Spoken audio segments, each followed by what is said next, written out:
Dear friends and fellow dreamer, today I stand before you with a message that might sound a little unconventional, but I ask you to keep an open mind as we explore it together. It's a message that challenges the very fabric of what we've been taught about kindness, and that message is stop being kind. Now, before you jump to conclusions and think I have lost my mind, let me explain, as you tell me in your own words. Live by the manifold. I'm not asking you to stop being compassionate, empathetic, or loving. In fact, I'm encouraging you to embrace those values more deeply. But what I want us to reflect on is the form of kindness we're offering, and more importantly, the motivation behind it. We live in a world where kindness is often seen as a badge of honor. We're told that if we are kind, we will be loved, admired, and respected. We do kind things to get praise, to look good in the eyes of others, or perhaps to prove to ourselves that we are good people. But in all this, we forget one important thing. Kindness should never be transactional. Too often, we hide our true needs behind the veil of kindness. The fear of being wrong is the common denominator in our sadness, insecurity, and frustration. We give and give, all the while expecting something in return, whether it's validation, recognition, or even control. When kindness becomes a currency we trade, it loses its purity. We start giving with an agenda, and the recipient can feel it. Kindness should be a gift, not a transaction.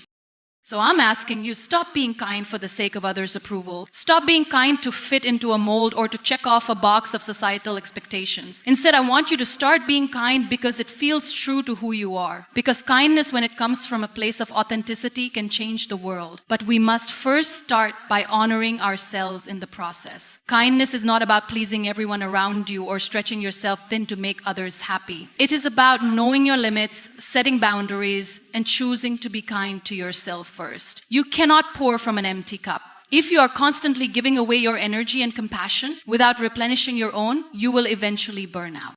Stop being kind when it means sacrificing your peace for someone else's comfort. Stop being kind if it means silencing your voice, diminishing your worth, or compromising your integrity. Kindness should never make you lose yourself in the process. And here's the truth. There will be people who will not appreciate your kindness. There will be people who take your goodness for granted or, worse, exploit it. But remember, kindness is not for them. It is for you. You don't need validation from the world. You don't need applause for every small gesture. Real kindness comes from the place within you that knows you are enough, just as you are. So stop being kind for approval. Stop being kind because you think you must. Be kind because your soul has space for it, because you understand that kindness, when rooted in authenticity and self-respect, becomes the very thing that transforms you and the world around you. Let us stop offering kindness as a way to manipulate or control. Let us stop offering kindness to simply fit into a narrative of perfection. And let us instead offer kindness in its purest form, from a heart that is whole, a heart that knows its worth, and a heart that gives freely without expectations. Kindness is often seen as a virtue, something to be aspired to in both our personal and professional lives. It is regarded as one of the fundamental traits that make us human. We are taught from an early age to be kind to others, to share, help, and show empathy. However, there is an underlying complexity to kindness that we often overlook. The true essence of kindness lies not in the act itself, but in the intention behind it. And if we are not careful, kindness can easily become transactional, a mere tool to gain something in return. It is this transactional nature of kindness that we need to reflect upon. When kindness becomes transactional, it shifts from a genuine expression of goodwill to something that is calculated. It becomes a method of seeking validation, approval, or even control. This is when kindness loses its purity. Instead of being a selfless act of giving, it becomes a trade. We offer kindness, expecting something in return, whether it's praise, gratitude, or even a sense of superiority. We start to use kindness as a means to achieve our own personal goals, and in doing so, we reduce the beautiful essence of kindness to a strategy, a way of navigating the world to our benefit. We are often conditioned to believe that kindness is a tool to gain favor in the eyes of others. From a young age, we are told that being kind will make us liked and accepted. It's as if kindness is a commodity that, when offered, guarantees us something in return. And while it is true that kindness can foster connections and build relationships, it is important to ask ourselves whether we are being kind because we genuinely want to help or because we are seeking something in return. When we give kindness with an agenda, we are not truly giving, we are merely performing an act for personal gain. This transactional approach to kindness can manifest in many ways. For example, we may offer help to someone, but in our minds we are hoping for their gratitude, for them to recognize our generosity, or for them to owe us something in the future. We may listen to someone's problems not because we want to empathize, but because we want to feel good about ourselves or be seen as the good person. We may offer kindness to someone in a position of power, hoping it will lead to a favor or benefit down the line. In these cases, the kindness is not genuine. It is motivated by the desire for a return on the investment we've made in someone's life. When kindness becomes transactional, it loses its authenticity. Authentic kindness is not concerned with what we get in return. It is motivated solely by a desire to help, to ease suffering, or to bring joy to someone else. It is driven by empathy, compassion, and a sense of shared humanity. It does not expect anything back, and it does not seek validation. The act of kindness itself is enough. It is pure and untainted by self-interest. In contrast, transactional kindness comes with strings attached. It is not about making the world a better place. It is about making ourselves feel good, look good, or gain something in return. The problem with transactional kindness is that it is not sustainable. When we give kindness with the expectation of receiving something in return, we create an imbalance. We become resentful when our expectations are not met, and this resentment taints the kindness we have offered. It becomes a burden rather than a joy. We start to feel used, and our kindness feels like a sacrifice rather than a gift. The more we expect from others, the more disappointed we become when our needs are not fulfilled. This leads to burnout, frustration, and even cynicism. We may begin to question the point of being kind at all if it doesn't come with the rewards we anticipate. This cycle of giving and expecting can also affect our relationships. When we are kind with an agenda, the people we are being kind to can feel it. They may sense that we are not being genuine in our actions, and this can erode trust. People can sense when kindness is being offered for personal gain. It becomes transactional on both sides. The person receiving the kindness feels obligated to reciprocate, and the person offering it feels resentful when they do not receive the expected return. Over time, this dynamic can create a sense of imbalance, where relationships are based not on mutual respect and love, but on a tit-for-tat exchange. Moreover, when we approach kindness as a transaction, we lose sight of the true power of kindness. Kindness is transformative. It has the ability to heal, to build bridges, to create connections, and to bring light into dark places. But this transformation only happens when kindness is offered freely, without expectation. When we give kindness expecting something in return, we limit its power. We reduce kindness to a mere exchange, a transaction, rather than a force for good in the world. In order to reclaim the true essence of kindness, we must be willing to examine our motivations. Are we being kind because we genuinely care about others? Or are we doing it to gain something for ourselves? Are we offering kindness because we believe in the goodness of humanity? Or are we doing it to fill a void within ourselves? When we give kindness, it should be because it aligns with our values and reflects who we are as people. It should be an expression of our humanity, not a way to manipulate others or gain something in return. Authentic kindness does not require recognition. It does not need to be applauded or validated. It is enough for the person offering it to know that they have made a positive difference in someone else's life. There is no expectation of repayment, no demand for acknowledgement. The joy of kindness comes from the act itself, not from what we receive in return. When we give kindness without strings attached, we open ourselves up to the possibility of deep, meaningful connections with others. So we show up in the world not as people seeking something from others, but as people who are willing to give of themselves freely and without reservation. True kindness is also about understanding our own worth. It is not about giving away everything we have in order to prove that we are good people. It is about recognizing that we are enough just as we are, and that we do not need external validation to feel valuable. When we are kind from a place of self-respect, we are not doing it to fill a gap or compensate for our insecurities. We are doing it because we have an abundance of love, compassion, and empathy to share with others. We give because we can, not because we need something in return. The challenge for all of us is to shift our mindset around kindness. Instead of seeing it as a tool for gaining favor or recognition, we must view it as a powerful force that has the potential to transform both ourselves and the world around us. When we stop viewing kindness as a transaction, we allow it to become a genuine expression of who we are. We can give without expecting, love without conditions, and show compassion without the need for acknowledgement. This is when kindness becomes truly powerful. It is when we give not because we expect something in return, but because it is the right thing to do, the compassionate thing to do, and the human thing to do. Kindness is about freedom. It is about offering ourselves to others without the weight of expectations. When we stop being kind for personal gain, we create space for genuine connection. We begin to give not because we need something in return, but because it feels good to share our humanity with others. And in doing so, we begin to experience the true transformative power of kindness. It is in this pure form that kindness becomes something that not only changes others, but also changes us. Kindness is something we all strive for, and it is an essential trait that is celebrated worldwide. It is often seen as the golden standard for human interactions, something that binds us together, builds connections, and creates positive change. But kindness is not always as straightforward as we might think. It can often be seen through a lens of expectation and validation. We find ourselves doing kind things, not necessarily because we want to help or uplift others, but because we want something in return: validation, approval, or even admiration.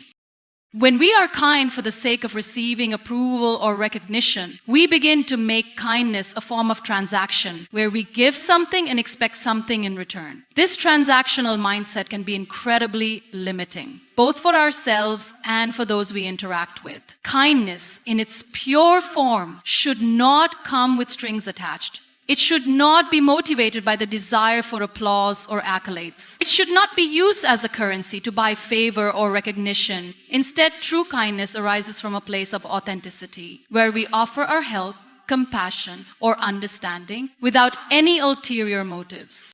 When kindness is driven by the need for approval, it often feels inauthentic. We may give without fully investing in the act because we are already thinking about the reward we expect in return. For example, we may help a colleague or friend, not because we genuinely want to support them, but because we are hoping to receive praise or to be seen as the good person. We might do a good deed, hoping that others will take note and acknowledge our effort. The problem with this approach is that it diminishes the quality of the kindness we are offering.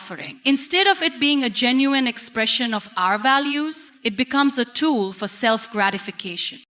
This transactional form of kindness can even lead to resentment. When we expect something in return for our acts of kindness, and that expectation is not met, we may feel disappointed, frustrated, or even bitter. This is especially true when we believe we deserve recognition for the good things we do, but it is not forthcoming. We might feel unappreciated, or worse, we might begin to question why we bother being kind at all if it doesn't result in some form of validation or reward. This cycle of giving with the expectation of receiving something in return ultimately leaves us feeling empty and unfulfilled.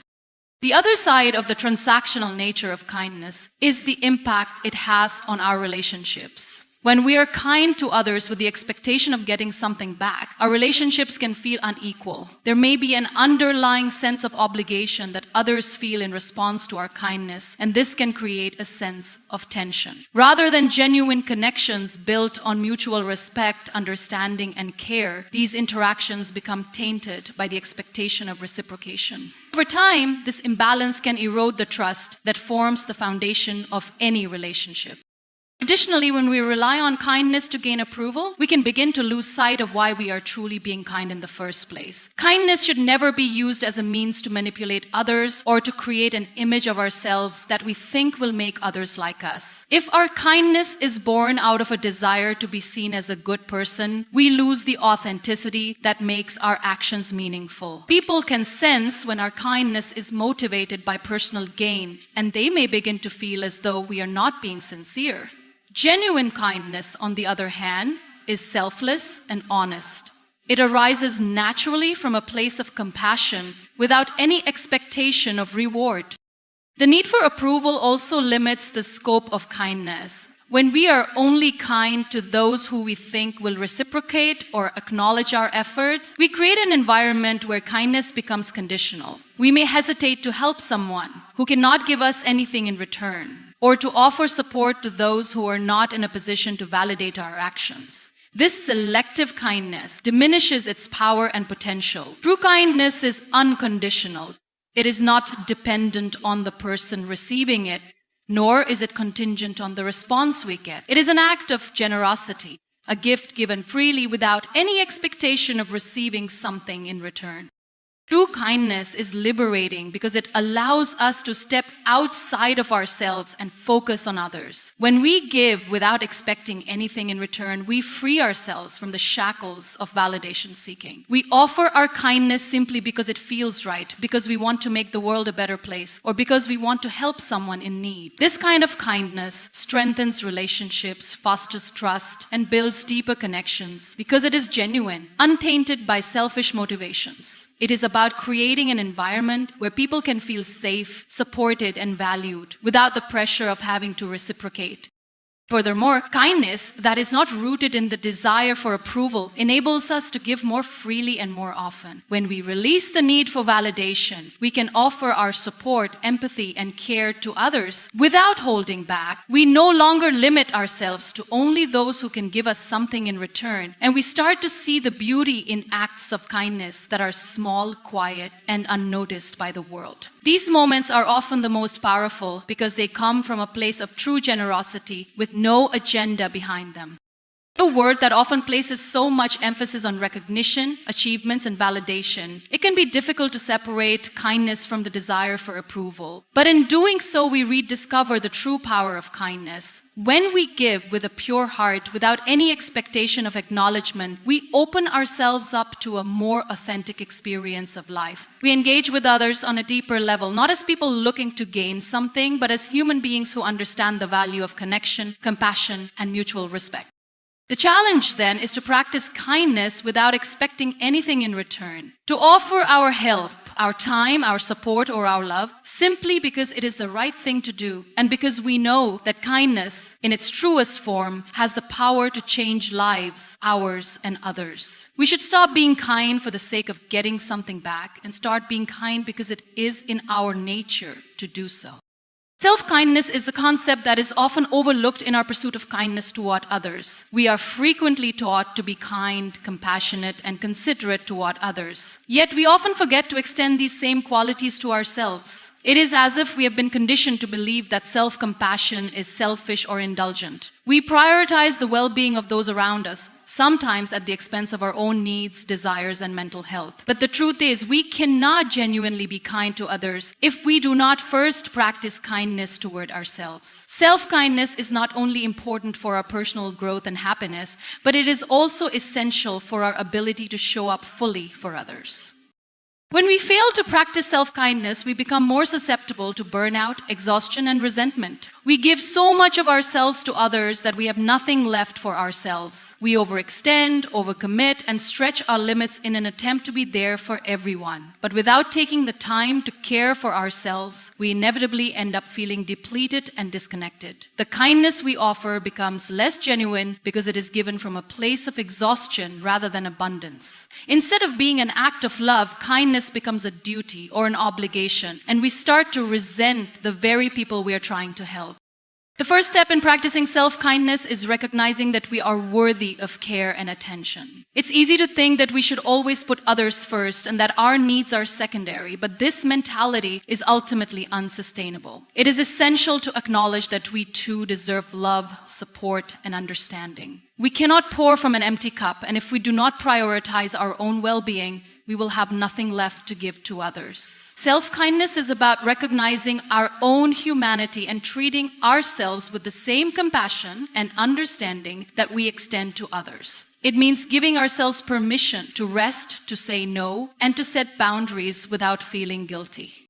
One of the most important aspects of self-kindness is self-acceptance. We often hold ourselves to impossibly high standards, believing that we must always be perfect, productive, and successful. We judge ourselves harshly for our mistakes, shortcomings, and perceived failures. But self-kindness requires us to let go of the need for perfection. It means accepting ourselves as we are, flaws and all, and being gentle with ourselves when we fall short. We must learn to speak to ourselves with the same care and encouragement that we would offer a friend. Instead of berating ourselves for not being perfect, we can acknowledge our efforts and celebrate our progress, no matter how small. Self-kindness also involves making time for activities that nourish and replenish us. It's easy to get caught up in the busyness of life and forget to take care of our own needs. We might feel like we don't have time for self-care or that it's a luxury we can't afford. But self-kindness means recognizing that taking care of ourselves is not selfish. It is necessary. Whether it's taking a walk in nature, reading a book, meditating, or simply sitting quietly for a few moments, these small acts of self-care are essential for maintaining our mental, emotional, and physical well-being. By making time for ourselves, we replenish our energy and restore our sense of balance. We become more resilient, better able to cope with life's challenges, and more present for those around us. Setting boundaries is another crucial aspect of self-kindness. Many of us struggle to say no or to establish limits, especially when it comes to the needs of others. We might feel guilty or fear disappointing people if we decline requests for help or assistance. However, setting healthy boundaries is an act of self-respect and self-care. It is about recognizing that we cannot do everything for everyone and that our time and energy are finite resources. By setting boundaries, we protect ourselves from burnout and ensure that we are able to show up in a meaningful way when it matters most. Saying no is not a rejection of others. It is a way of honoring our own needs and taking care of ourselves. Another important aspect of self-kindness is forgiveness. We are often our own harshest critics, and we may hold on to guilt or regret for things we've done or failed to do. Self-kindness requires us to let go of these feelings of self-blame and to forgive ourselves for our mistakes. We must recognize that we are human, and like everyone else, we are imperfect. Holding on to guilt or shame only serves to weigh us down and prevent us from moving forward. When we forgive ourselves, we free ourselves from the burden of past mistakes and allow ourselves to grow and evolve. Self-forgiveness is an act of grace that enables us to embrace our humanity and move forward with compassion. Practicing self-kindness is also about cultivating a positive inner dialogue. Many of us engage in negative self-talk, focusing on our flaws, weaknesses, and perceived failures. We may tell ourselves that we are not good enough, not smart enough, or not worthy of love and success. This kind of thinking can be incredibly damaging and can erode our self-esteem over time. Self-kindness involves changing the way we speak to ourselves. Instead of focusing on our shortcomings, we can choose to affirm our strengths and celebrate our achievements. We can remind ourselves that we are deserving of love, success, and happiness, just as we are. By shifting our inner dialogue, we create a more supportive and nurturing environment for ourselves, which allows us to flourish and grow. Self-careness is about recognizing that we are valuable, deserving of care, and worthy of love. It is about treating ourselves with the same respect, compassion, and understanding that we offer to others. Kindness should never come at the expense of our peace or our integrity. In a world that often values selflessness to an extreme, it's easy to fall into the trap of giving so much of ourselves that we forget to protect our own inner harmony. While kindness is an admirable quality, it is crucial to understand that true True kindness should not require us to sacrifice our peace, our mental health, or our personal values. Too often we think that being kind means putting others' needs first at all costs, sometimes even at the cost of our own well-being. But this kind of unbalanced kindness can lead to burnout, resentment, and a loss of self-respect. It's important to recognize that kindness does not require us to lose ourselves in the process of helping others. The act of being kind should never make us feel exhausted, overwhelmed, or undervalued. If we are constantly giving of ourselves without taking the time to replenish our energy or establish healthy boundaries, we are not practicing kindness. We are practicing self-sacrifice. And self-sacrifice, while it may seem noble, can ultimately be damaging. It is possible to help others and still protect our own peace. In fact, true kindness often involves saying no when we need to, stepping back when we feel drained, and recognizing when we have reached our limits. When we continually put others' needs above our own to the point where it disrupts our inner balance, we start to lose sight of our own values. Our kindness becomes a form of appeasement, where we do things not because we want to, but because we feel obligated to, or because we fear that saying no will disappoint others. In these cases, we are no longer acting out of genuine care or compassion, but out of fear or guilt. This is not real kindness. Genuine kindness comes from a place of self-awareness and a strong sense of our own values. It is rooted in authenticity, not in a need to seek approval or to avoid conflict. When we are kind to others at the cost of our own values or peace, we are only harming ourselves in the long run. The challenge lies in finding balance, knowing when to extend kindness and when to protect our peace. It's not always easy, especially in relationships where there is a deep desire to please others. We may fear that setting boundaries will create tension or lead to rejection. But true kindness is not about constant self-sacrifice. It's about finding ways to help others while maintaining our own well-being. When we learn to set healthy boundaries and prioritize our own peace, we become more effective in our kindness. We are able to give from a place of abundance, not from a place of depletion. When we are at peace with ourselves, we are more capable of being present and offering genuine kindness to others. But if we allow others' needs to constantly overshadow our own, we risk losing the ability to truly connect. In order to be kind, we must first be kind to ourselves by respecting our own needs, protecting our emotional and mental health, and ensuring that we are not giving more than we can afford. Only then can we offer kindness without resentment or frustration.